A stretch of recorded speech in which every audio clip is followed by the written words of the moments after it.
Hello guys, and welcome back to Jazzy61. So today I'm going to be showing you guys what we eat during the day, on a typical day. This morning we're going to make a little bit of breakfast. We're going to have eggs, waffles, and some fruit. As I said, we don't eat a whole lot of meat in our normal diet. The largest amount of meat, or the largest portion of meat that we eat during the day, is usually at dinner time. We're making about 5 eggs. I normally make 2 for each of us, but my son likes to eat off our plate, so I'm going to make 5 this morning. This is just me showing you guys what we're going to be eating for breakfast. Those are my blueberry waffles. My husband and son ate all of theirs, and some strawberries. In my eggs, before I cook them, I always add the salt and pepper prior to. I don't like overdoing that. I hate getting really salty or really peppery eggs. So I always do a little bit before, while I'm still mixing the eggs, and before I go ahead and fry them off. And now I'm just stirring it all in, making sure I get it good and mixed in, and not have, clumps of salt in one area, clumps of pepper in another area. Just having it good and balanced so that you don't get really harsh bites. Here you see me putting some butter into a skillet. We used to use vegetable oil, but the vegetable oil makes the eggs heavier and a lot greasier. I like a good light fluffy egg, and butter will give you that every time. Then you can see me put the waffles into the toaster. This morning they had a little more frost on them than normal because my husband put my waffles into the back of the freezer for some reason. And so I had to toast them a couple of times just to get them to crisp up the way that I like them.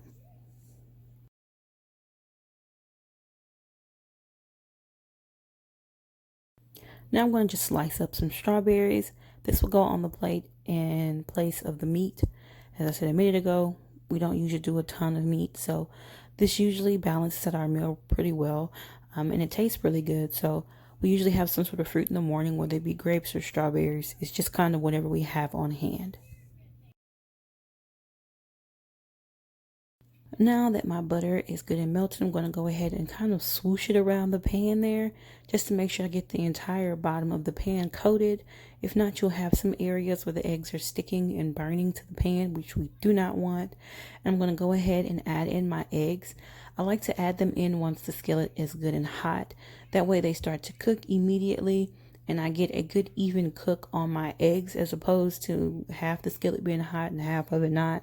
Then you kind of moving around and waiting for some parts to be done. So I make sure the skillet is good and hot before I go in and add my eggs.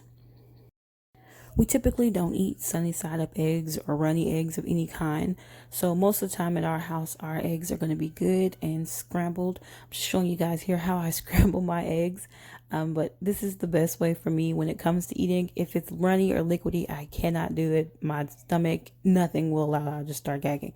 So I'm going to go ahead and get these eggs good and scrambled while keeping them light and fluffy.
The final step, or the final thing to make our meal complete, is a glass of orange juice.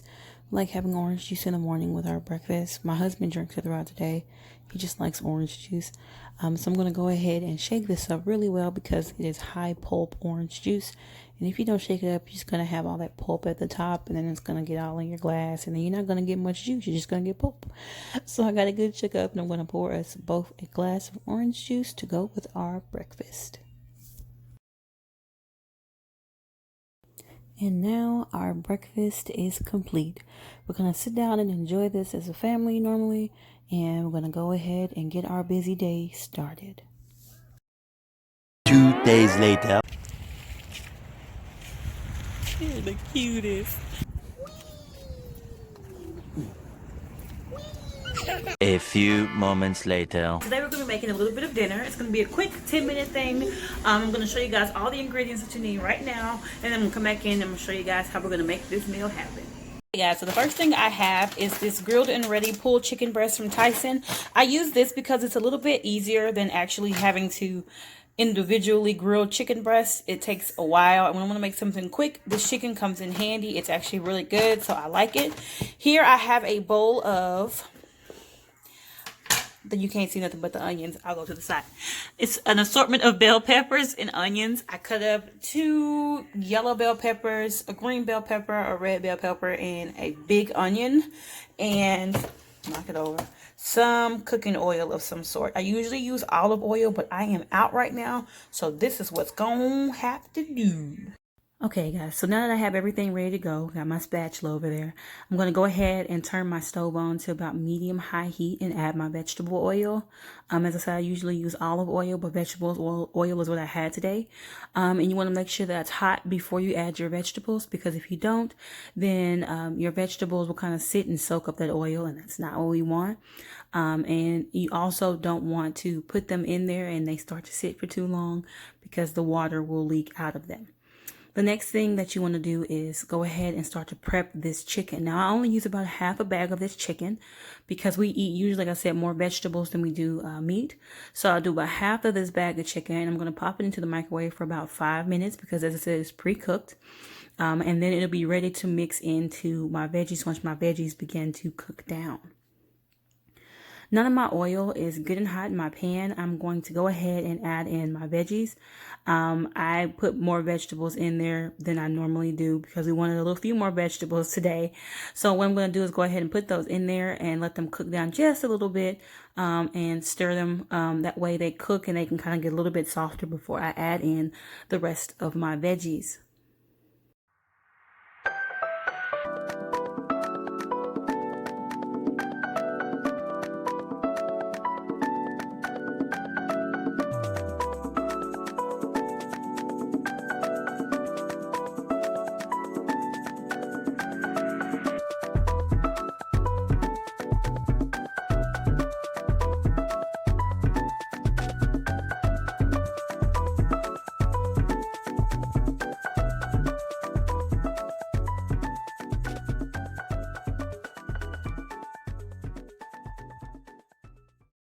Here you see me trying to stir down my veggies a little bit.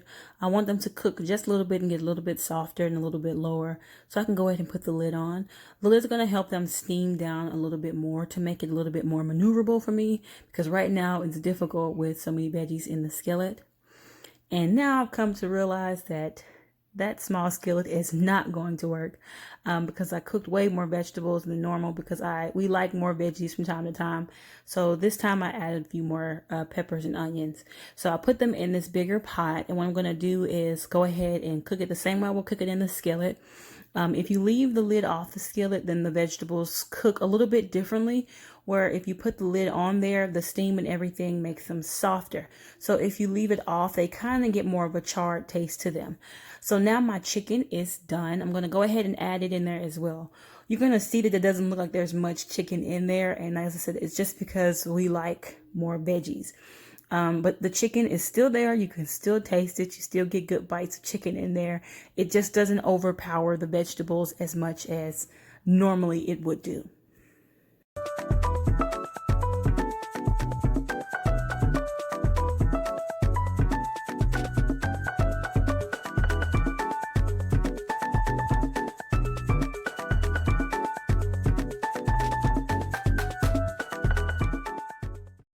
At this point, it's almost done. You can see that my onions have become translucent.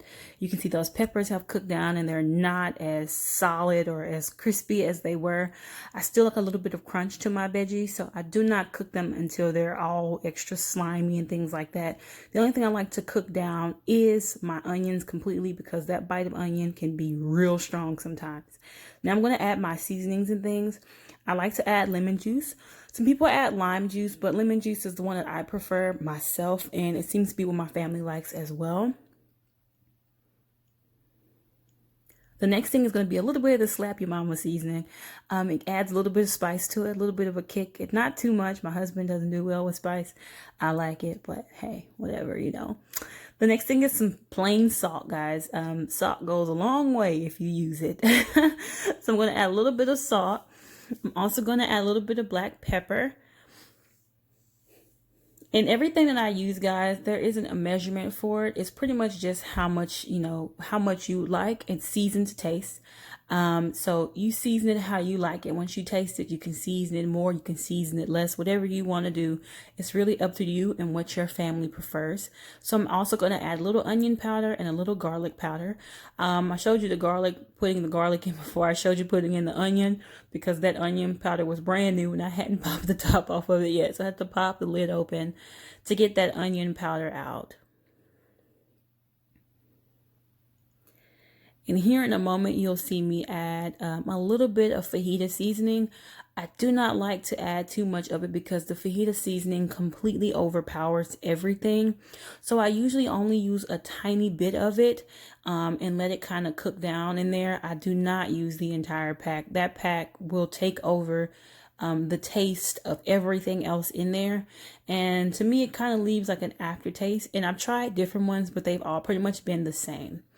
I'm also going to add a tad bit, just a little bit of hot sauce. I like hot sauce. As I said, I can do a little bit of spice. My husband can do a little bit of spice as long as he has his sour cream or his cheese to kind of mellow out the flavors.